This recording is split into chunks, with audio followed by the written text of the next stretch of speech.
ನಮಸ್ಕಾರ ಸ್ನೇಹಿತರೆ, ಇವತ್ತಿನ ವಿಡಿಯೋದಲ್ಲಿ ಕಾಯಿ ಸಾಸಿವೆ ಅನ್ನ ಮಾಡ್ತಾ ಇದ್ದೀನಿ. ಇದು ಬೆಳಗಿನ ತಿಂಡಿಗೆ ಮಧ್ಯಾಹ್ನ ಊಟಕ್ಕೆ ಮಾಡ್ಕೋಬಹುದು. ಇದಕ್ಕೆ ಬೇಕಾಗಿರೋ ಸಾಮಗ್ರಿಗಳು: 1 ಕಪ್ ಫ್ರೆಶ್ ಹಸಿ ಕಾಯಿ ತುರಿ, ಒಂದು 4 ಬ್ಯಾಡಗಿ ಮೆಣಸಿನಕಾಯಿ, 3 ಗುಂಟೂರು ಮೆಣಸಿನಕಾಯಿ, ಹುಣಸೆಹಣ್ಣು, ಒಂದು ಚಿಕ್ಕ ನೆಲ್ಲಿಕಾಯಿ ಗಾತ್ರದಷ್ಟು ಹುಣಸೆಹಣ್ಣು ನೆನೆ ಹಾಕ್ಕೊಂಡಿದ್ದೀನಿ, ಒಂದು ಅರ್ಧ ಚಮಚ ಸಾಸಿವೆ, ಅರ್ಧ ಚಮಚ ಜೀರಿಗೆ, ಉಪ್ಪು ರುಚಿಗೆ ತಕ್ಕಷ್ಟು. ಇವಿಷ್ಟನ್ನು ರುಬ್ಕೋಬೇಕು. ಒಗ್ಗರಣೆಗೆ ಕಡಲೆಬೇಳೆ, ಸಾಸಿವೆ, ಜೀರಿಗೆ, ಉದ್ದಿನಬೇಳೆ, ಒಂದು 3 ಚಮಚ ಕಡಲೆ ಬೀಜ, ಕರಿಬೇವು, ಒಂದು 3 ಮೆಣಸಿನ್ಕಾಯಿ ಕಟ್ ಮಾಡಿ ಇಟ್ಕೊಂಡಿದ್ದೀನಿ, ಒಂದು 4 ಚಮಚ ಎಣ್ಣೆ, ಇಂಗು. ಅನ್ನ ಮಾಡಲು ಈ ಲೋಟದಲ್ಲಿ 1/4 ಲೋಟ ಅಕ್ಕಿ ಹಾಕ್ಕೊಂಡಿದ್ದೀನಿ. kg ಅಳತೆಲಿ ಇದು ಒಂದು 350 ಗ್ರಾಮ್ ಅಕ್ಕಿ ಬರುತ್ತೆ, ಅಂದರೆ 1/4 kg ಮೇಲೆ ಸ್ವಲ್ಪ ಜಾಸ್ತಿ. ಇದು ಈ ಅಳತೆಯಲ್ಲಿ 3 ಜನಕ್ಕೆ ಸಾಕಾಗುತ್ತೆ. ಮೊದಲಿಗೆ ಒಂದು ಜಾರ್ ತೊಗೊಂಡಿದ್ದೀನಿ, ಇದರಲ್ಲಿ ಈ ಮೆಣಸಿನಕಾಯಿನ ಹಾಕೋತಾ ಇದ್ದೀನಿ, ಬ್ಯಾಡಗಿ ಮತ್ತು ಗುಂಟೂರು.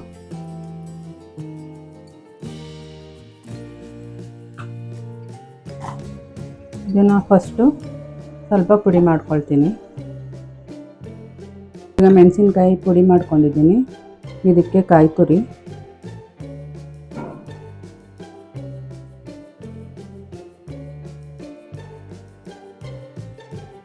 ಸಾಸಿವೆ ಮತ್ತು ಜೀರಿಗೆ, ಹುಣಸೆಹಣ್ಣು, ಉಪ್ಪು ರುಚಿಗೆ ತಕ್ಕಷ್ಟು ಉಪ್ಪು. ಇದು ಗಟ್ಟಿಯಾಗಿ ರುಬ್ಕೋಬೇಕು, ತುಂಬ ತೆಳುವಾಗಿ ಮಾಡ್ಕೋಬಾರ್ದು.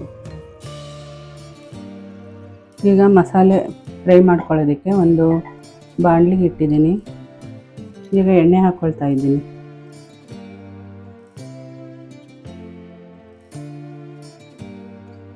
ಎಣ್ಣೆ ಬಿಸಿಯಾಗಿದೆ. ಮೊದಲಿಗೆ ಕಡಲೆ ಬೀಜ ಹುರ್ಕೊಳ್ತಾ ಇದ್ದೀನಿ.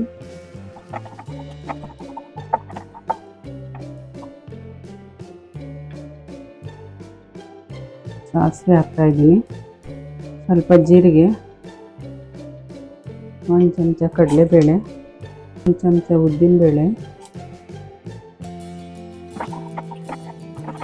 ಈ ಕಡಲೆಬೇಳೆ ಉದ್ದಿನಬೇಳೆ ಗೋಲ್ಡನ್ ಕಲರ್ ಆಗೋ ತನಕ ಸ್ವಲ್ಪ ಫ್ರೈ ಮಾಡ್ಕೋಬೇಕು. ಅದ್ರ ಜೊತೆ ಕಡಲೆ ಬೀಜನೂ ಫ್ರೈ ಆಗ್ತಾ ಇದೆ. ಇದೇ ಟೈಮಲ್ಲಿ ಈಗ ಕರಿಬೇವು ಮತ್ತು ಒಣಮೆಣಸಿನ್ಕಾಯಿ ಹಾಕ್ಕೊಳ್ತಾ ಇದ್ದೀನಿ.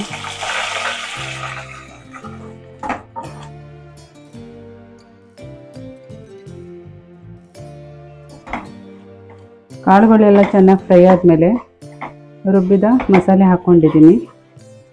ಈಗ ಇದು ಎಣ್ಣೆ ಬಿಡೋ ತನಕ ಫ್ರೈ ಮಾಡಿಕೊಂಡ್ರೆ ಮಸಾಲೆ ಚೆನ್ನಾಗಿ ಬೆಂದಿರುತ್ತೆ.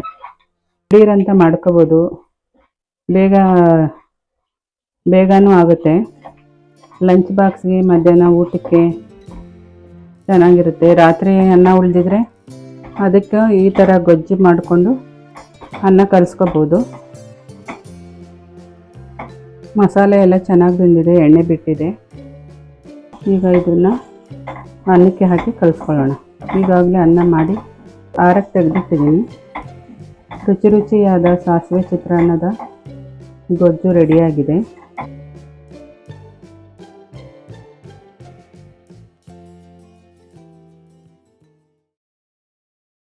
ಈ ವಿಡಿಯೋ ನಿಮಗೆ ಇಷ್ಟ ಆದರೆ ಲೈಕ್ ಮಾಡಿ, ಶೇರ್ ಮಾಡಿ, ಸಬ್ಸ್ಕ್ರೈಬ್ ಮಾಡಿ.